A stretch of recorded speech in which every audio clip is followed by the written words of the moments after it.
ஒரு தடவை இதை சாப்பிட ஆரம்பிச்சிங்கன்னா சாப்பிட்டுக்கிட்டே இருப்பீங்க. அந்த அளவுக்கு ரொம்ப ரொம்ப டேஸ்ட்டாகவும் இருக்கும். இது செய்கிறது ரொம்ப ரொம்ப சுலபமும் கூட. இது வந்து கோதுமை போண்டா. ஒரு தடவை உங்கள் வீட்டில் நீங்கள் செஞ்சு பாருங்கள், நீங்கள் சாப்பிட்டுக்கிட்டே இருப்பீங்க. அவ்வளோ டேஸ்ட் இருக்கும். ரொம்ப ரொம்ப சிம்பிளானது இது. ஒன்றுமே இல்லை, கோதுமை மாவு, அப்புறமா அரிசி மாவு, கடலை மாவு, வெங்காயம், பச்சை மிளகா, கருவேப்பிலை, கொத்தமல்லி, இதெல்லாம் இஞ்சி அதெல்லாம் போட்டு கொஞ்சமாக பெருங்காயப்பொடி வந்து ஒரு 1/4 ஸ்பூன் போட்டு தேவையான அளவு உப்பு போட்டுட்டு நீங்கள் நல்லா பீட் பண்ணணும்.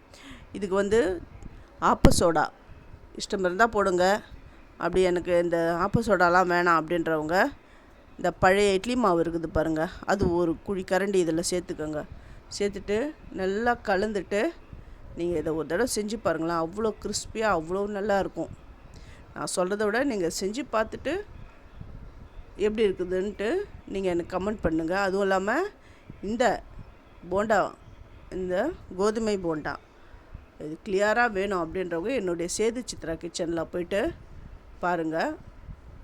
கிளியராக மெஷர்மெண்ட்டோடு நான் சொல்லியிருப்பேன். தேங்க்யூ.